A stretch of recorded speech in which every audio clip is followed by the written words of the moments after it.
Good morning and welcome to another exciting edition of Day 4 with the man Frank SCALISH, number 211. What's up, Frank? You tell me, bud. You look. There's a lot up. I started out the week on Monday. I had Jeffries on the show. I had Berghoff and then Jeffries, and it was like a 2-hour show. And then I closed Monday's show by saying, this has been another edition of Day 4 with the man Frank SCALISH. We'll talk to everyone else later. See ya. And hit end. And really confused a bunch of people. Yeah, only the listening audience, not the viewing audience. The viewing audience. I was just I had been working on some stuff on Monday. I'd been working on the new Frank SCALISH signature series Drop, which should be coming sooner rather than later. So I'd been working on that before the show, and I got an email about it during the show, and then I had Jeffries on, which was kind of old school. I don't know why, but I ended the show with that. So I get to say it today, and it'll actually be correct. It'll ring true today. If you can hear a little bit of additional noise here, I'll show you what I'm working with right here. That is a oh no, it just stopped. Why did it just stop? You pulled the plug out. Go plug it back in. Oh no, that is not good. It is currently 86 degrees in the studio today. First experience, like I've had a little bit of stuff with the with like some water, like water heater, that type of stuff. You know, you just work through it step by step. And the AC went out yesterday. So. And where you're at, dude, you might as well go get a hotel room because I would not be in that place. Yeah, it was pretty interesting. It's only supposed to get up to 92 today. Outstanding. But on the good side, I did get my truck back, and it does look brand new. It better. So now I have to get the trailer in from where I got it hung up at the border crossing in Mexico and torque the axle. So I have to drop that off. And then I have to go to Lucky Lure. I had 5. We were talking about this, Frank, and maybe we should talk about this a little bit, but rod maintenance. Yeah. Rod maintenance is something that I think, you know, you've probably seen a lot of guys. We actually talked about this beforehand, but it's kind of important when it comes down to making sure your rod isn't making you lose fish because of things that you have accidentally done to them. Correct. I have an actual real story in a Bassmaster event that cost me a lot of money because of exactly what we were talking about earlier. So should I go with it? Yeah. Go with it. So we were on Kentucky Lake, and to my extreme pleasure, it was a major ledge bite going on. And my lure of choice was the Norman DD22, and I was absolutely plastering them, and they were all bigs. Like it was manna from heaven. I didn't know if I was going to catch a 4-pounder or a 5-pounder. All I knew I was going to catch one. And it was very predictable. And so I make a cast, big, long, giant cast. I get it down on the ledge, and I'll tell you what I was fishing. A secondary channel split into the ledge, and I could draw it. I could draw this. I like it. Yes. So my ledge went out like this. So you can see. Well, you look. I don't see a bead of sweat on that head of yours. I'm over here because just my AC is working, baby. And you've got like 7 stories in your house. You got a lot of AC units. Yeah. The problem with my house is they're all window units. This is going to be hard to read, but should I have gone and gotten a window unit? Oh, you could have, but it would have been a $256 expenditure that will be fixed by 10:30. So this is the main ledge, river ledge. This is a secondary channel that splits it. Yep. All my fish were coming right from here. So my boat positioning was here, and I was casting this way. Yeah. Okay, so I pull up on the place, bomb a cast out there. Cranking. I got him. Yeah, I got him. I'm fighting them and fighting them and fighting them. And you know how when you get the big ones and they turn on you, and then you got to change direction real quick because you got to walk down the side of the boat after. Yep. Boom, I change direction. Pow, the line snaps. I'm like, you got to be shitting me. Silver thread. Yeah, fluorocarbon. The fish jumps, shaking my bait. I can hear the bait. I can see the bait. Fish disappears. I'm like, oh my God, I must have had a nick in the line. Retie, put another one on, fire it out there. Bam, I got another one. Literally like on the next cast. Fighting them in. I get them in. I grab them, throw them in the boat. All right. It's only a 3-pounder. I fire back out there. Boom, I got another one. 4-pounder. Get him in the boat. I'm on a good start. I figured, okay, it was a nick in the line. I fire back out there. Boom, I got another giant one on. I'm fighting him. He comes to the boat. I go change direction to get him on the other side so I can get him. Pow, the line breaks again. I'm like, holy shit, I must have a broken guide. So I jump down in the bottom of the boat. I get a micro cloth and I'm rubbing it through, and there's no fiber snagging, no nothing. There's nothing that I can detect right away. Grab another rod.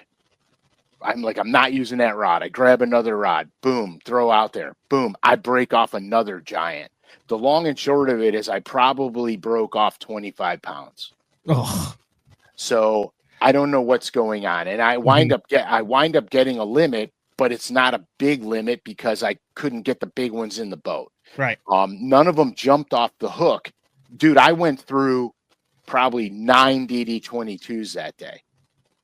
So I get back to the room. I get the light out. I get cheater glasses on, and I'm looking at all the guides. I can't see anything. I get a Q-tip. I run the Q-tip through the guides. None of the fibers are snagging. So I get annoyed. I cut all the guides off the rod, and I rewrap the whole rod before the next day. And then I didn't lose any fish anymore after that or break any more line, but I also lost the opportunity for a giant bag. So I wind up coming out of there on the okay side of things, nowhere near where it should have been. So here's what happened. So when you have a guide, all right, and I'm just drawing the ceramic. When you have a guide like that, yep. Okay. You're looking at it from the top right now. You're looking right into the guide. Okay. Yep. So if it's broken, you're gonna see little cracks in it. Wherever it's cracked, you're gonna see little like cracks in it, right? Yep. So when you shove a Q-tip in there and you just twist the Q-tip like that in it, the cotton fibers in the Q-tip get caught in these hairline fractures. Okay. What happened to mine, which I've never seen in my life, if you look at, I think I know where you're going here. Yeah, if you look at the ceramic sideways, it looks like that. Yep. My ceramic cracked right in half. Ooh. And half of it popped out and the other half was still in there. So I had a knife edge. So it looked like it was perfect. It looked perfect. And then because you had a knife edge, you weren't catching any fibers because there wasn't any jagged edge. 100%. And here's what happened. It was on one side of the guide. So when I would go like that to get them to the other side of the boat so I could grab them, I ran that over the sharp edge and boink, off it came. And so anyway, so I learned a valuable lesson from that. So I always check my guides on every single angle. I use a magnifying glass and a flashlight, and I use a micro cloth and a Q-tip to go through all this and see if I have a question. I'll get some line, put it through the guide, get it on my fingers, and I'll start running it around the guide, and then I'll look at the line to see if there's any damage on it. But rod maintenance is so critical. These things, with the advent of neoprene sleeves, okay, you eliminate guide chipping and cracking while they're vibrating and bouncing in your rod locker. But when you lay them on your deck, that's where a lot of other problems begin, because you're stepping on them, you're kicking them around, they're banging into the side of your gunnel. There's all kinds of stuff that happens. And so it's so critical. Like I literally go through my equipment, rods and reels, after almost every single time I fish. And I will never let that happen to me again. Now, I'm fortunate because I could wrap my own guides. I could repair my own stuff. I have boxes of spare guides, all organized by size, all the same brand guides. And so this is what I did. When at Kentucky Lake, I had these St. Croix cranking rods that I really liked a lot back in the day. And I actually added extra guides to the rod to help the parabolicness of the bend, because I didn't like how it bent when I hooked a fish. So I added a guide or two to smooth out my curve in the rod. Well, since I started using the Powells, they have the appropriate amount of guides. The parabolicness of their cranking rods is perfect. Now it's just maintenance for me. I don't have to tie my own stuff. It's just maintenance. And so I have all of their guides. Every time if I step on a rod and break it, the first thing I do is I cut all the guides off and put them in the appropriate boxes. And so I have a collection over the years of guides that fit the Powell rods. Mm-hmm. And so I have all this. So if somebody steps on a guide and cracks it, I just cut it off, go home, rewrap it, and I'm good to go again. Yeah, I just dropped mine off I have to pick them up today, actually. Lucky Lure, the local tackle shop at OKC. That's the one we did the seminars at. Yeah. We did a seminar there, and I dropped off 5 of my spinning rods with Billy there to replace all the eyes. That's and it was like I think it was like 5. It was cheap. It was like $15 a guide or less than, or $20 a guide or something like that. But I went through and this is where they were messed up. I had an old rod that had a guide missing on it, because my problem, and I'm going to show a clip here, and this is, I don't think is talked about a lot. I mean, anytime, I told you this, Frank, anytime I can share anything about me winning a gold medal in Mexico, I'm going to. But what I would like you to, what are you laughing at? Oh, I just love what you're doing. What I would like you to notice is watch the feet placement on this, like when I hook this. Now, there's not a direct step here, but just like watch while we're fighting, like where Andrew's feet are, and stepping on, see, kick it, rods there. I'm about to kick it. Now we're on the other side. Like, I went through and looked, and there's one where I'm jumping up and down, celebrating on top of a rod. Outstanding. But I mean, if you look at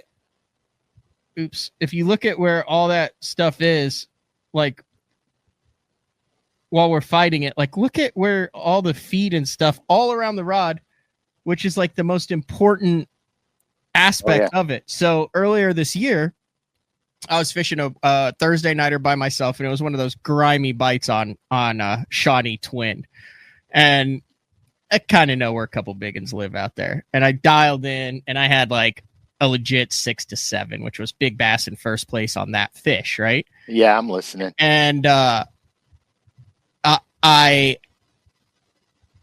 hooked this fish, I'm reeling it, and I did the same thing where it starts peeling drag. I get it out, and it's peeling drag, and it just doesn't feel like it is coming out of my rod like it should. And the next thing you know, I have split all of my braid, and the fish breaks off at the tip of the rod.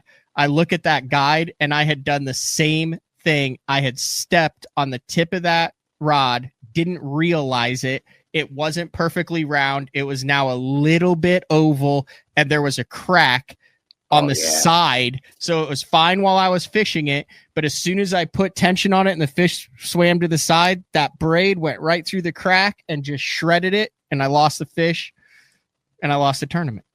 Yeah, that's terrible. Not a happy camper. That's terrible. So when I lay my rods on the deck, I make sure that absolutely none of them are touching each other. They're all spaced out, and none of them are touching each other. And so here's the problem, okay? sometimes, like my boat has the hinges, the compartment hinges, and just the very tippy top of the hinge is exposed a little bit from the carpeting. And I noticed running down the lake that if the rod's vibrating and it's hitting that hinge, it's going to do guide damage. So now I make sure that none of my rods are touching anything on the boat but the carpeting. Now, when I'm fishing by myself, that's super easy to do. Super easy. Because a lot of times I'll take them and I'll lay them on the back of the front deck so the rods hang by the seats. And there's nothing on my front deck. That's easy to do when you're by yourself. But when you're fishing with somebody else, you have to be cognizant of where the rods are. I was fishing with a good friend of mine, and we were catching fish, and it was a scramble. I mean, we were plastered. Is this the Mark story? Call his ass out if you're talking about Mark. Yeah, it was Mark. Yeah, it was absolutely Mark. I love that you're a good enough friend that you're going to try to keep that under wraps. Yeah, it was absolutely Mark, and Mark Jeffries, founder of BTL. Yeah, and I turn around and we're fighting a fish. He's got one. I got one. We're fighting fish. I turn around. I look down at my deck and I see him. Mark's got giant feet. His feet are literally on like 4 of my rods. So I don't say a word. When he gets off of them, I just grab them all and I put them to the other side of the boat. And so every time we'd stop to fish, however we were working, I made sure that the side of the boat that we were casting from had 0 rods on it. Because a lot of times, in the heat of the moment, like you said earlier, you're just not paying attention. I mean, you're just not paying attention. Now the shoes that I wear in the boat, I know the minute my toe hits something that's not the carpeting. And so I'm very delicate, you know what I mean? But it gets tough, man. When you're catching them and they're good ones, you're excited, you're amped up, and you know how it is, man. That's why I check my stuff all the time. Like yesterday, I sat in the boat, change leader lines, check guides. Of course, it was 90 something with a heat index of the second inferno of hell. And an hour in the deck of my boat, I was drenched, soaking wet. I'm trying to tie FG knots. Salt's getting in my eyes from my sweat. I'm dripping all over everything. I'm like, this is absolutely ludicrous. That's funny. I just saw Jamie Juice Newton posted who has a hat trick of the best alive, or is this a la Brian Thrift? So I literally was looking at this. You mentioned that they don't touch each other. He's notorious for this. Thrift will fish with a ton of rods. Now, this is from 2019, but 1, 2, 3, 4, 5, 6, 7, 8, 9, 10, 11, 12, 13, 14, 15, 16, 17, 18 rods on his front deck, and not a single rod is touching another rod. If you right now, keep that picture up. Okay, so that's what my front deck looks like when I'm fishing. That's exactly what I do. But look at the hinges on his, yes, right there. Those will bounce against those hinges, and that could shatter a rod. I don't have those hinges on the Cat. Yeah, mine are tiny. They're not long like that. But that can. And here's another thing that the hinges and the latches can do to you in the heat. When we're with these 90-degree days, if your line touches those, it melts the line. Like immediately. Never even thought about that. Yeah, me and Troy, my buddy Troy, and I fished a tournament on Kentucky Lake. It was 112 degrees, and every single time a rod touched anything but the carpet, the line melted. Yeah, it was crazy. It was I could totally see that. So, how often are you just going out to the boat, pulling all of your rods out, taking the reels off, and just going through each rod, inventorying, checking the guides, checking everything on it? Is that a once a year thing, a twice a year thing? Okay, so here's what I do. Okay, to be brutally honest with you, I do it probably 4 or 5 times a year. Now, I check my rods almost every time I fish. I have a micro cloth and some slick mist, and I go through and I wipe the rods down and the guides down all the time. Mm-hmm. Because what I found out is that the dirty water, if you're fishing in dirty water, it picks up the particulate matter. Your guides pick up the particulate matter from the dirty water. It deposits them on the guides, and the guides get rough like sandpaper. So by waxing the guides, you know, every time you go out or every other time you go out, you prevent a lot of excessive wear. All right. The other thing is my reels.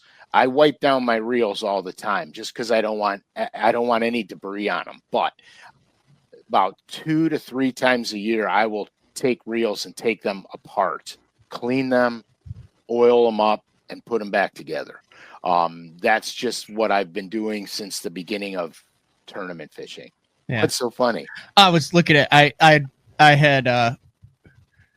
had that picture pulled up, and if you read my tabs at the top, it's like, how much does an AC compressor for your house cost? Can you fix an AC compressor without replacing it? Tips for fixing an AC compressor. That is so good. That is so good. So just real life stuff in the middle of working on ceramic guides on your fishing rods. Right. So speaking about compressors, so I made a little post the other day. I actually got to fish for 2.5 hours. Matt made a great comment on it on the post, which I really liked a lot. Should I read it? Your comment? Yeah. What did I say? I've been trying to. I've been. You've been doing good, Matt. You've been actually engaged. Yeah, I know. I've been active on it. Like, I made a comment about Kyle Patrick's hairline. I made a comment how it was nice that Jordan Lee is no longer using snap swivels on everything because he posted like his favorite knot. What did I? Oh, so, yeah. Oops.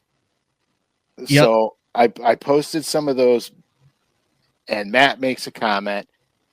I said the weather was hot, so is the fishing, and Matt said, "Teach us your ways, Uncle Frank." And you said, "I already do." You said, "Oh, wait, you already do." Mm-hmm. So that was hilarious. But my day was cut very, very, very, very short because I had major compressor issues in my boat. Oh, no. Yeah, before that happened, I ran to my first spot, and I picked it for a reason. It was an offshore structural element, but it had a lot of different attributes to it. It had a good inside swing. The inside swing was a gradual slope down. It had some grass on it. The outside of it was a super steep break almost to the basin of the lake. Mm-hmm. And the other side of it, which would be the north side of it, was like a river ledge, straight as an arrow, no variances in it, just a straight ledge. So I went out with the whole intent to deep crank and live scope. And I do a lot of scoping with my crankbaits. I went on the gradual inside swing and was running the crankbaits over some of the deeper sporadic grass that was out there.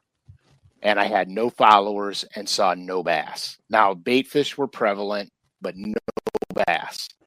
I picked up the minnows. I ran the minnows over it, no bass. Picked up my Ned dinger with the 5-inch dinger on it, my Ned rig with the 5-inch dinger, feathered it down, no bass.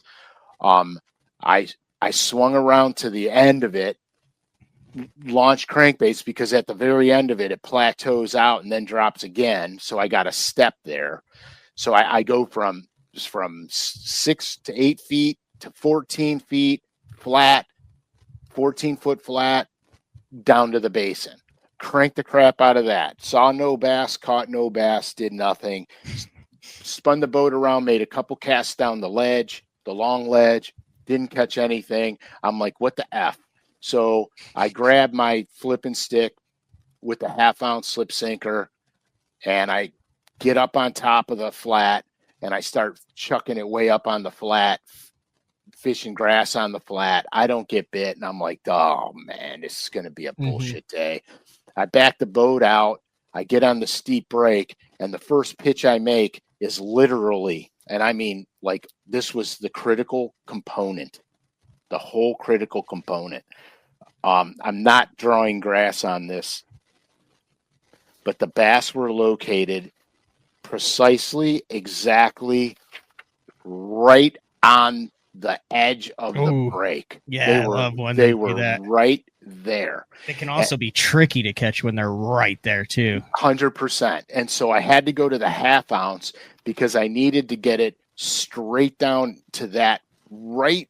I mean, it was right there. If you were off of it, you didn't catch one. If you were behind it, you didn't catch one. Mm-hmm. So when I figured that out, which literally all in all took me about 25 minutes of fishing this spot to figure that out. When I figured that out, in probably 45 minutes, I caught 25 or 30 of them. Wow. And they were nice. They were nice fish. And then I started the motor because I had about a dozen other places just like that. I started the motor up and I hear a knocking noise, like clanging metal. Yeah, it's not a good sound to ever hear when you start anything. No. And I go, oh my God, I think I might have just thrown a piston rod. Which is blown your motor up, right? Blown up motor. Yeah. And so my heart kind of sinks. I go to another spot. There's a guy on it. So I pass it by. I go to another spot. There's nobody on it. It's not 100% what I need. I fish it for 5 minutes. I don't get bit. I go, this is wrong. I got to go. I start the motor up and this noise is loud now. Now it sounds like the motor's coming apart. So I shut it off and I call Tom from Hydromotive. Yep. Ordinarily, I would have called Todd in 2 seconds, but I called Tom. I'm like, Tom, you got to listen to this, dude. And so I put the phone by the motor. I start the motor and he goes, shut it off right now. I shut it off and I go, what do you think? He goes, it's two things. You threw a piston rod or your air compressor's busted. I'm like, oh, shit. Okay. Hopefully it's the latter. Right. So I pull the cowling off and everything looks normal. But I didn't take any of the plastic coverings off. So I don't know what's underneath. I just took the cowling off and restarted it to hear if I could hear where the noise was coming from. And so I'm like, oh my God. So I call Frankie. I'm like, bro, I'm going to go. I'm 2.5 miles from the boat launch and I'm not going to trolling. Oh, I was talking to Ryan first at work. And so I had trolling motor to another spot that had a good break on it. And I was talking to Ryan. We were going over some new product stuff and I was telling him what was going on with the boat at the time. And then I catch a good one when I was talking to him on the phone. And he's like, oh, dude, all right, spot on. You got one, the whole 9 yards. And then I called Frankie and I'm like, hey, dude, I'm very far from the ramp. I'm not going to troll a motor there. I'm going to start this boat and I'm going to start idling. I think it's the air compressor. I said, I might put it on plane and just see what happens. So he's like, you sure you want to do that? I go, hey, if it's a piston rod, I need a new motor. If it's an air compressor, the boat will shut down and I'll know immediately. So he's like, okay, do it. So I put the boat up on plane and I'm running back to the ramp. All of a sudden it knocks me down to 3,000 RPMs and then the motor stalls. And I'm like, shit, air compressor. So I troll a motor my way. Anyway,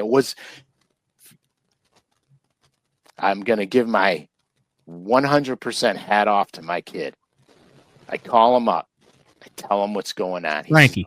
Yes. He goes, I'll be there in the morning. Oh, Frankie lives for this stuff. Yeah. This is like the best call Frankie could ever get. Someone with a issue, like a mechanical issue. He lives for those. Right. So I go, what do you want me to do? He goes, don't do shit till I get there. I said, okay, I won't. So he shows up in the morning. We pull the cowling off. We pull all the plastic plates off. And sure enough, dude, my pulley on the compressor sheared the bolts off of it. So the pulley was only attached by one loose bolt. The fan belt was off. The compressor was kind of jacked up. So I go, what are we going to do? He goes, well, we're going to take all this crap off here and we're going to spin the compressor and see if it's a piston in the compressor. So we do that. It's pushing air. It's doing everything it's supposed to do. So the top of the compressor is jacked up where that's it. So that whole top piece, all those holes in there were ovaled out, had no more threads in them. The back piece, see where that yellow thing's sticking up? Yeah. Right there, that was missing. It was there, but there were no threads in it. It was completely wore out loose. So he goes, okay, let's go to Fisherman Central. They got an old motor like yours there. Let's go buy the old compressor and we'll get the parts swapped. I go, okay. So we put everything away. We hop in the truck and we're pulling out of the driveway. I go, wait a minute. I think I got one of my compressors in the garage because I had gone through 4 air compressors. And so I had a new one that had like a half an hour's worth of time on it that something went awry with it. So I go, I think I got an air compressor in the garage. So I go through the boxes. Sure enough, there's a box labeled air compressor. We pull it out. We took it apart. We put the parts we needed on the other air compressor. Well, I say I didn't do nothing but watch. Stood back and watched Frankie work his magic. Yeah, I literally could have been, sipping a pina colada under an umbrella. Mm-hmm. So we replaced the whole top piece and the entire back part from that metal grommet all the way to the yellow piece. Yeah. Okay. And so anyhow, so here's what goes on. So we do that. We put the belt back on. Everything looks good. We fill a tub with water. Start the motor, sounds good, no knocking, no pinging, everything's good. He goes, you probably should go run the boat. We got to put a load on it and make sure. I'm like, okay, I'll do it tomorrow. He goes, no, let's just go downtown because I live like 11 minutes from Lake Erie. Let's just go downtown, dump it in, and run it. I said, okay. So we go downtown, dump it in. It's a little sloppy. It's not terrible. It's a little bit sloppy, fun to drive, safe, and really fun to drive. So we go eat it up for a while, and everything worked perfectly. The motor sounded so good, like it sounded like way better than it has since I got it. To be honest with you, it was like really, yeah, it was like perfect. So you're dialed. Yeah, so I'm dialed. Did you guys fish at all? No, dude. No, we didn't fish. He had a meeting he had to go to. And so we couldn't fish. And we both got in the car pulling out. He goes, this kind of sucks because the watercolor was perfect. Yeah. So, yeah. But it was, speaking of compressed. So, yeah. So it was crazy, man. But it was fun. And I honestly, I forgot how much I just love driving boats. And so I think what I'm going to do is I'm going to do like every once in a while, I'm just going to go run the shit out of the boat. Yeah. Well, before Todd passed away, you guys did that, right? Like always. You would just go out on Erie and he'd be like, I'm working on some new props, hop in with me. And you guys would pick a 0-degree wind day in the summer and just go rip around it. Oh yeah. 80 to 100 miles an hour. Yeah, we did that a lot actually. He'd get a bug up his butt and he'd be like, I got an idea, dude. And I go, what? He goes, meet me at West Branch. And I'd be like, okay. And I'd go there and he'd have all these props. Yeah. He'd go, let's run this one. Let's run. And he'd be taking all the data down. You know what I mean? And then he'd go, man, we're going to tweak this one a little bit. I go, all right, let's go back to the shop. We go back to the shop. He does his thing. We go back to the lake and run it. I'm like, oh my God, that props mid-range is disgusting. And he'd be like, yeah, it's good. It's good. Let me get the notes on it. He'd get the notes on it. He'd go, here. And he'd give me the prop. I'd be like, dude, I can't take the prop. It's interesting. Like we're talking about stuff that is not, rod guides and compressors and gear and stuff. And usually, where you're 9 times out of 10, we're talking about baits and hooks and minute details and stuff. Yeah. But I think even casually, and I'm way more aware of this as I get older. I look at some of the younger guys that are out there running the opens now, and I'm like, bro, like, why don't you get that fixed? Yeah, exactly. Oh no, it's good. I could swing it, but I think there needs to be some, like, you can get caught up in all the fishing details and the patterns and all that, but none of that matters if you're not sound of vessel and equipment. Right. I'm going to tell you two. I'm going to tell you two things that could cause you so many problems. It's sickening, and they're the easiest two things on earth to make sure never happens to you.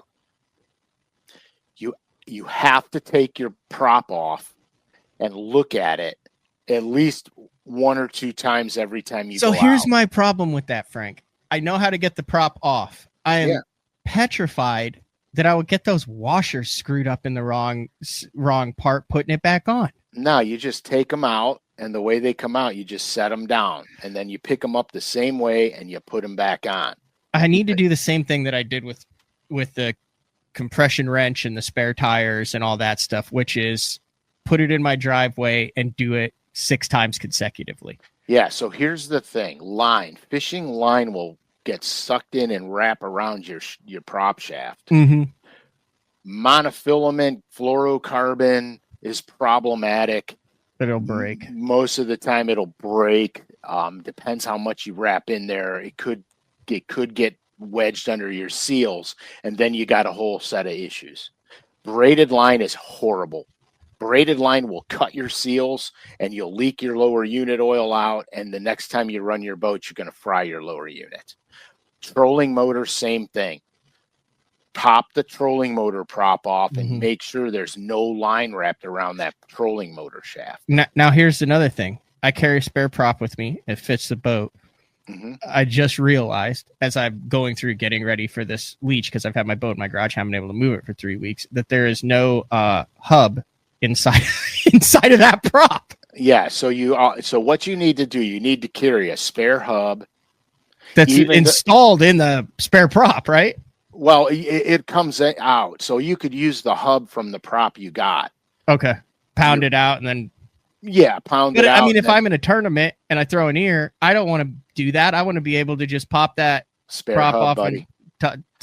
So you get the spare hub kit. It comes with the 2 washers and the lock nut and the hub, and that's what you need to carry with you. Always. Now, I mean, I have no problem driving through any neck of the woods at 3 a.m. now, because the one thing that I have done when I trailer, and Basscat keeps the spare tire in the middle, like if the trailer's like that, it's right at the top of but it requires a wrench on the bottom, and then you have to unscrew it on it's a pain in the butt, especially if you're on gravel or anything. It's a great design. It works great. But what I do, if I know I'm taking a long road trip, is I just take that spare tire off and I put the spare tire in the back of my truck. Yep. Then I've got a fully charged impact wrench that already has the exact size nut on it, or whatever the head. Yeah. And then I got one of those yellow, it's for like bigger trailers, tandem axle, triple, where, like instead of having to back up or use a jack or anything, all I do is either pull forward on it or back up on it, and it pops it. So I can literally be like, oh, flat tire. I can run out 30 seconds, 5 loose, roll up on it, boom, tire comes up, spare tire. I've already rolled it over, pop it on, roll off of it. Less than 5 minutes, I'm back in action. Right. And so so what I made was I got 3 2x10s, and I angle cut them. So I could do the exact same thing with the 3 2x10s. So I'll put it under the wheel and I'll drive the boat trailer up on it. And so the wheel will sit up on this one, and it lifts the other wheel off the ground. But the yellow things you're talking about are way better because they lock into the ground. They don't slide. My 2x10 fairly the same thing. This is different. If you run a tandem axle boat trailer, That's a must. You 1000%, as soon as the show is over, go order one of these, or one that's similar to it. Mine actually has, it's like bigger. My parents got it for me. They said, what do you want for Christmas one year? I said, I want to be able to change my tire like that. So I did it. And you don't have to worry about a jack getting up under the frame, anything. You literally just roll it up on that. I've used it probably 5 or 6 times now. Yeah, it's so. What would you call that exactly for the iTunes listeners? A ramp? It's like, yeah, we'll call it a wheel ramp. A wheel ramp. Yeah. I don't know what the hell they're called, but yeah, that's absolutely the best. And an impact wrench, which is like $300 that you don't want to spend. But my dad bought me the impact wrench at the same time that they got that. We went at Christmas to Harbor Freight, got the Harbor Freight brand of one, a pack of those, whatever they're called. Like I said, this is not my expertise, but if we're going to do a show about this started with rod guides and is now kind of digressed, but I mean, it's an important show. Yeah, no, that's critical. In fact, dude, you know what? I'm going to Harbor Freight tomorrow. A trailer ramp. Yeah, I'm buying that ramp. I don't know if I don't know if they might have them at Harbor Freight. I think we had to order. Yeah, a socket. God dang, I'm such an idiot. I knew that they're called a socket. Did Frankie text that in? No, a bunch of people did. The one that I have is like uncrushable. Like I got like one of the higher end ones. It's like bigger and yellow. It's not just like the little soft plastic like that. But then also you need like the socket, but then also like an Allen wrench and stuff like that. You just have to have everything that's set up and ready to go. Yeah, that's money, dude. That's I'm gonna throw my 2x10s in the garbage. I'm going to get that. Yeah. And it's super easy because I keep it on the front deck of my boat. So like if I know I'm not going to be in the boat for a while, then I just put it on the front deck and then I just toss it in the back when I know I'm towing. Yeah. But the spare tire thing in the bed of the truck, I did that a lot when I had a spare tire on underneath my hull. Mm-hmm. My trailer now has the spare tire on the side. So here's the other thing that if we're just going to do like a make sure your stuff is working show, I can't tell you how many times, especially earlier on, like I would get off of the water, especially if it was in a stumpy area or something, go to a different place, and it would occur to me like that my side imaging wasn't looking perfect or anything, and I'd mess with the settings, and I just hadn't done a walk around on the boat and realized that like my down and side imaging transducer had hit a stump and was like angled incorrectly. Mm-hmm. I was just in the boat and like the scope was not on my boat, but was off. And I'm like, this just isn't that great. But I mean, we spent half a day fishing with it not properly aligned. And that's just something that you can go through, wiggle, check, look at, make sure all that stuff is done. I think you'd be surprised at how many guys are running stuff that just isn't exactly like when it was installed. Because I'm guilty of it too. I hook the damn thing up and go fishing. I don't do the 75 point check. Like one time when I came in, the Merc was I'd clogged it up with grass or something like that, and the mechanic at the boatyard goes, "Did you do the 7-step process to check blah blah blah before you launched your boat?" And he looked at me and I go, "Absolutely not." And he goes, "When was the last time you did that?" And I go, "Never." And he goes, "Thank you for your honesty. You'd be amazed at how many guys come into the boatyard and lie that they do that every single time they launch the boat." But then he showed me how to check it and said, "Oh yeah, officially, you're supposed to check all this stuff every single time before you crank the motor." He said, "Off the record, do this every couple of weeks." Yeah. So here's something that I never knew. Okay. There is in the bottom of the motor, there is right below your compressor, that is a black hose. Yep.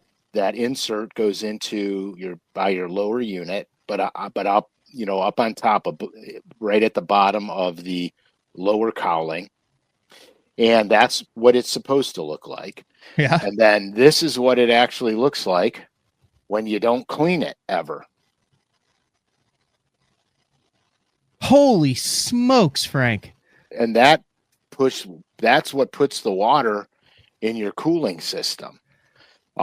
It's on Mercury 2-strokes. I never knew it was there. I never knew it existed. My Jeff Brazil told me the other day when I called him and told him my compressor's probably shot.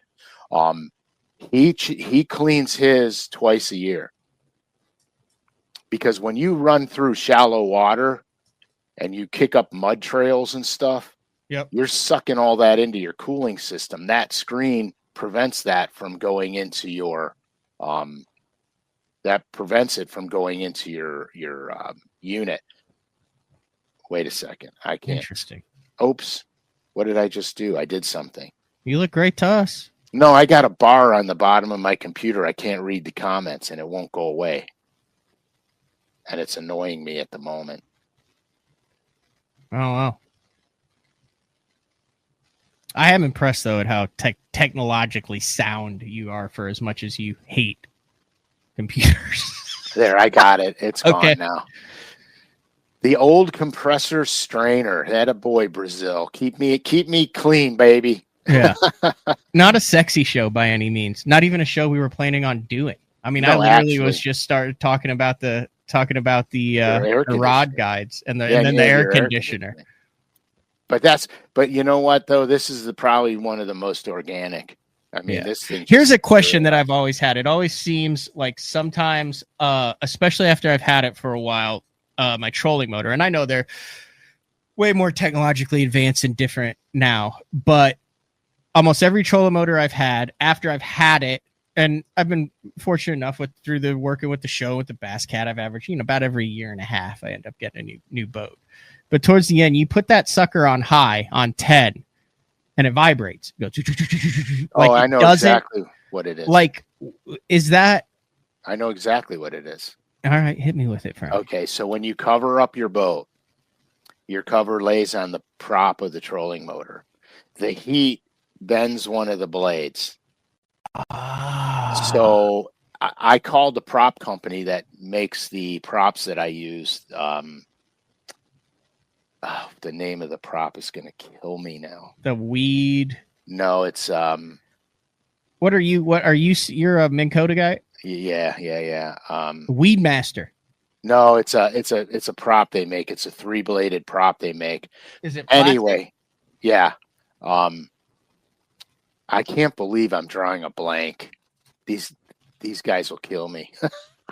I can't believe it. But anyhow, I'm going to try this. I don't know if I can do this good enough to show I see what you're saying. It looks like it's in perfect functioning condition. And is that the armature or that thing? I always thought that got out of whack. But what you're saying is it's going to be slightly lopsided, which I'll only notice at higher speeds because I put the cover on my boat, which slowly has changed the curvature in one of the blades. Correct. So here's Hawa. Yeah, Kippawa. Kippawa. Thanks, man. Thank you. Kippawa. Sorry. Okay, so here's how you do it. You take a board or some straight edge off of your boat and you put the prop down so you mark where the edge of the blade is. Okay. Then you rotate the prop to the next blade.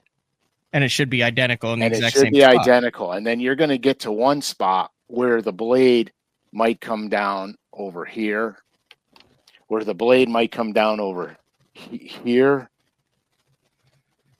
or over there, where the yellow line is. Yeah.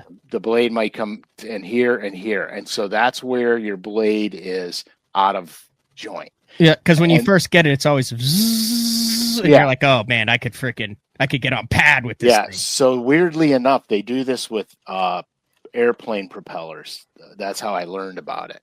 And so anyway, so what you would do is then you would take the blade, like if it was out here, you would take the blade and you would apply heat like with a blow dryer. I would say a heat gun, but you can't do a heat gun. You don't want to melt it. And then you push the blade back to where it's supposed to go. Now you may have to push it farther back because it'll spring back a little bit on you. And then you make sure all 3 of your blades are lining up to the mark. And that's how you recenter your blades. It happens all the time. especially you guys down there where it's 95 degrees with a heat index of 100. That cover's laying on that blade, and over time that blade just warps just a smidge, and you physically won't see it with the naked eye. Yeah. You have to line it up with, you put the board down there, you mark it, and you'll see that one of those props is going to be out of whack.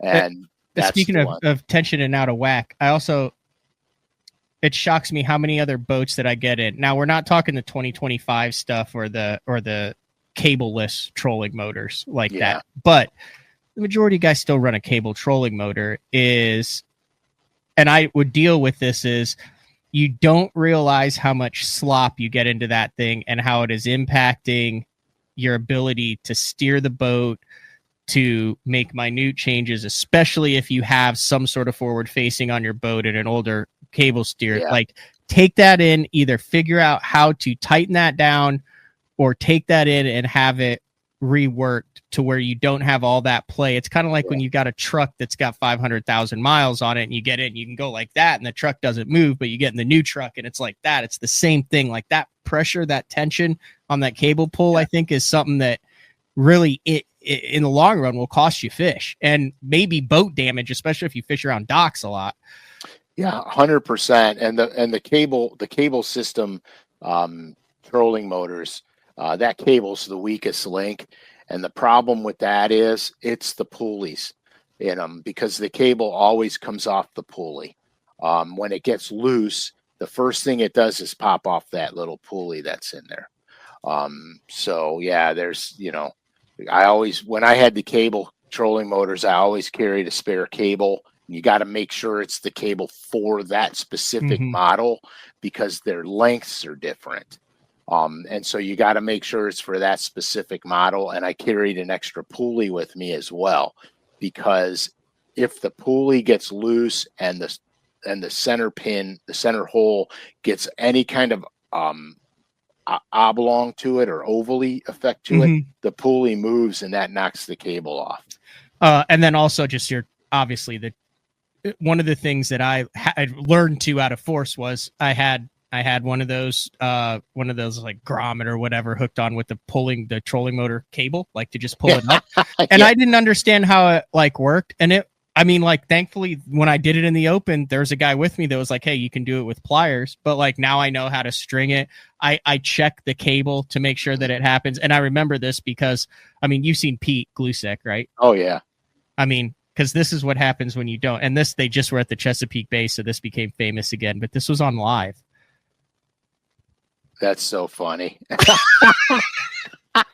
You've seen that, haven't you, Frank? I've seen it a bunch. I know Pete really good. You cannot watch that without laughing. You cannot watch that once.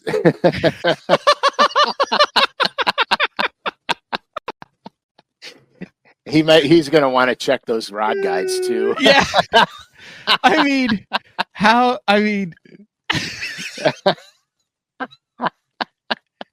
That's just from one little itty bitty. That's a fray. Wash. That's a fray, man. It just depends. Who among us hasn't just had the absolute yard sale on an old rope trolling motor cable? They don't even make rope anymore, but last time I've seen a rope one, but do you still have a rope? Yeah, no. Yeah, you have a cable now. I'm cableless now, but yeah. No, but on your pole, you don't have a rope. It's the little cable, right? Yeah, it's the cable. Which sucks when that thing comes out on the bottom, but yeah, but you know what? I wound up in the bottom hole of my boat before. I had one on the old Skeeter where it kept breaking, but it wouldn't ever break like deep enough to where I'd fix it. So I just tie the handle back on it. And it got to the point where like my trolling motor cable was like that. And it was like, it took such a special thing to get that thing boom, popped up like that. And I finally had to replace it. Oh yeah. That's good, man. That's good. Yeah. That's so funny. A bunch, but anyway, when you buy when you use the lure net discount code and get your lures, this will, a couple of things we talked about today might actually allow you to get to the water, to stay on the water, to get home from the water. Exactly. There was one comment earlier. He said, Finding Adventure won the 500. He said, BTL update for you on my $500 LureNet gift card. I've lost $250 of it to Pike so far this summer. Welcome to my hell, bro.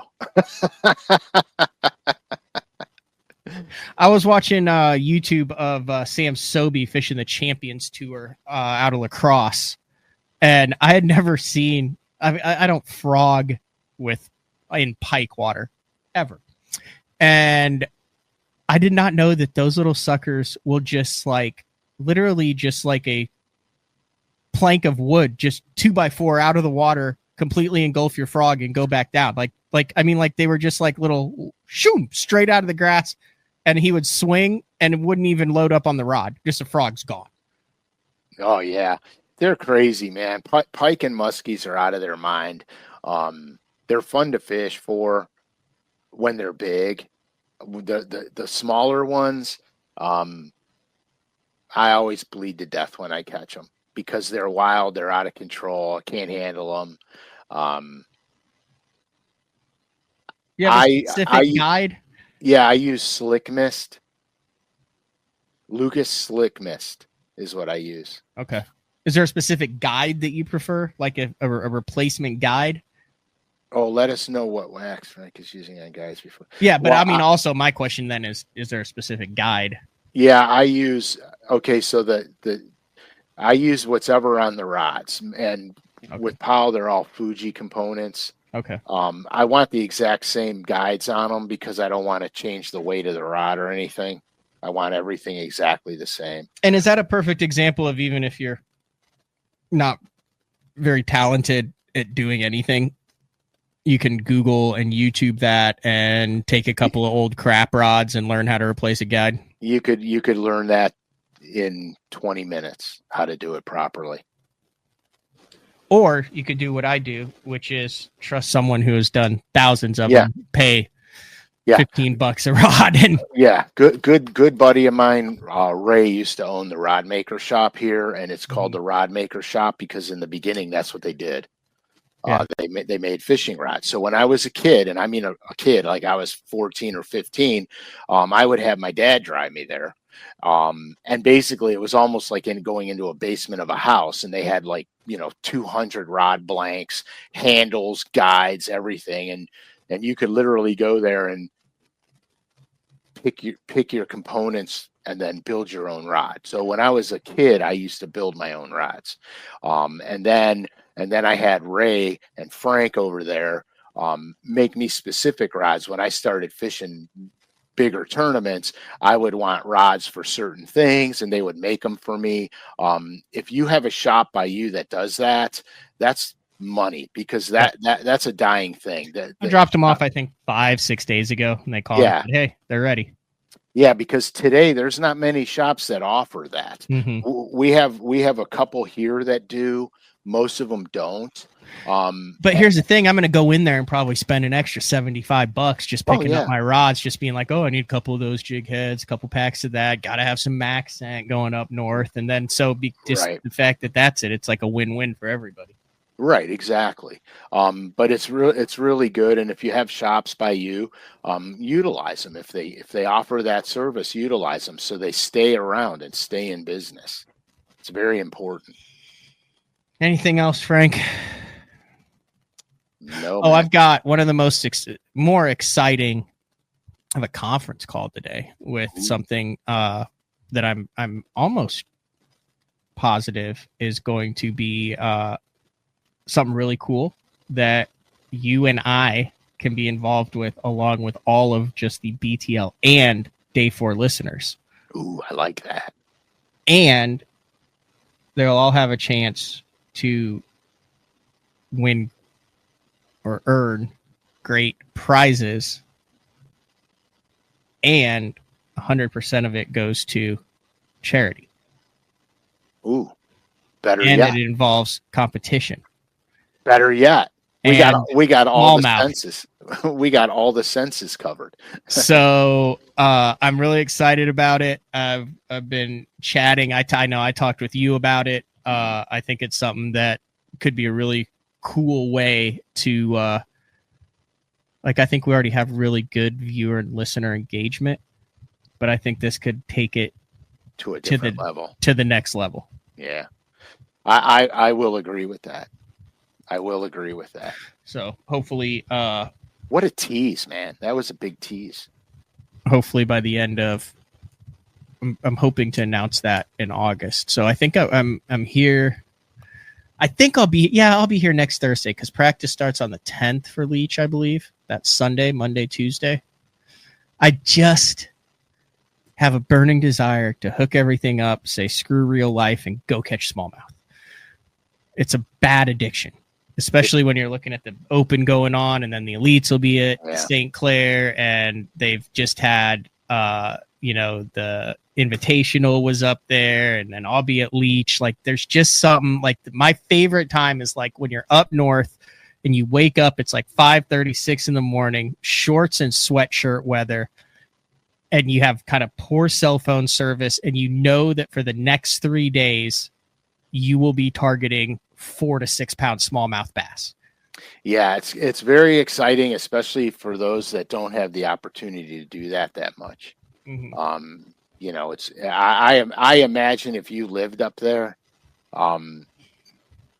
you won't get bored of it, but it won't mean that much to you because it's like right in your backyard. You can do it every day, and it's, you know what I mean? Mm-hmm. Like I'll be honest with you, I chase largemouth now more than I ever have, because I used to always smallmouth fish, and to me, like, I don't know, man. I challenge myself a lot, and so my challenge has been the pursuit of big largemouth in the wonderful state of Ohio. And so I put the challenge on myself. I like it. It gives me motivation. Frankie yells at me all the time because I don't smallmouth fish all that much anymore. I still do, but not like before. Man alive, I used to live for them brown things. But, I'll get back to it as soon as I get bored chasing the green ones. I'll get back to it. Last question before we wrap this up. What are your thoughts on the Browns QB depth chart? That thing is wild right now. Yeah, I have a little bit of an interest in it. We've got Dylan Gabriel, who's in that mix, who was at OU, and then obviously Shadur Deion Sanders runs a bass cat, fishes all the time. So I have a theory. Yeah, let's hear it. Money. Cultivate and sell them off, and get other missing puzzle pieces. That's what I think. You don't have that many quarterbacks to keep all them quarterbacks. You've got Flacco, Pickett, Gabriel, and Sanders. Gabriel and Sanders are rookies. Kenny Pickett's been around a couple years, obviously grizzled veteran in Joe Flacco. Oh yeah. I mean, honestly, I think you cultivate them, you pawn off a couple of them, get some money, get some trades, and fill some of the other holes in the team. So who is going to be the QB in 25 then? You think it'll be like Flacco and Gabriel, or Sanders and Pickett? Or, I mean, there's so many different combinations. Yeah, it's hard to tell. The only thing that's going to tell is who's going to gel with the offense the best, and give you the best chance. I am really, like, I love Cleveland sports. The Guardians, which I still call the Indians, the Cavs, the Browns, love them to death. The Browns have me in a state of nausea. I don't know how you go from making the playoffs to 1 year to not even mattering the next year. That annoys me to no end. So we'll see what happens. I'm a wait and see kind of guy. I think there's method to the madness. And I think it's all for positioning for players. That's the only reason I can conceivably see you take that many QBs. It's interesting. It's like going smallmouth fishing, and instead of just having like 8 topwaters on the front deck, instead of just like you know what I'm saying? Yeah. like nothing else. We're gonna wait. And see. You got a Vixen, you got a Zara Spook, you got a one knocker, you got like 8 different of the same baits. All right. Oh, that's great, man. That was a good show. Someone either just came into my house or my TV just started playing out there. I don't know if you saw me. Yeah, I did. There's definitely people talking out in my living room, and I'm the only one home. Okay, we'll go see who they are. Sounds. I hope that's the TV. But why did I not hear that? I bet what happened was I forgot to turn the TV off, and then my YouTube cycled, and then the next video that came on. Yeah. I've gotten into these dudes who do like, I spent a month in Afghanistan, or like I'm biking across Russia. Yeah, like, yeah. And they do it, and they go through all the visas and the local culture and all that stuff. Like I'm really into the travel adventure show. Yeah, see, I'm like cooking. That's what I do with the cooking channels. Like I want to learn how to, because you know what the problem is cooking is, you have to know what every spice is, you have to know what every spice tastes like, and you have to know which ones are compatible. Do you follow Max the Meat Guy? I do not. You need to get on YouTube. Max the Meat Guy does like all of the stuff that you want to check. So like he's the guy that does, like, he'll put crazy things together. Yeah, but then he'll also like test them out and things like that. So he'd be like, here's how you do it. Like he does some like clickbaity crazy stuff, which is like the Barbie. I caught a bass on a Barbie rod, like that type of stuff. But then he also does some like legit stuff, and then a bunch of the people that he like collabs and works with, really give you an idea of how to best handle your meat. On that note, this has been... We're canceled.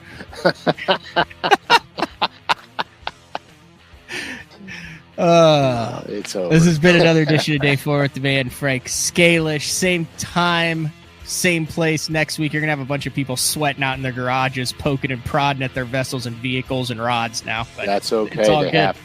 have to. We'll talk to everyone next week. See ya. Bye.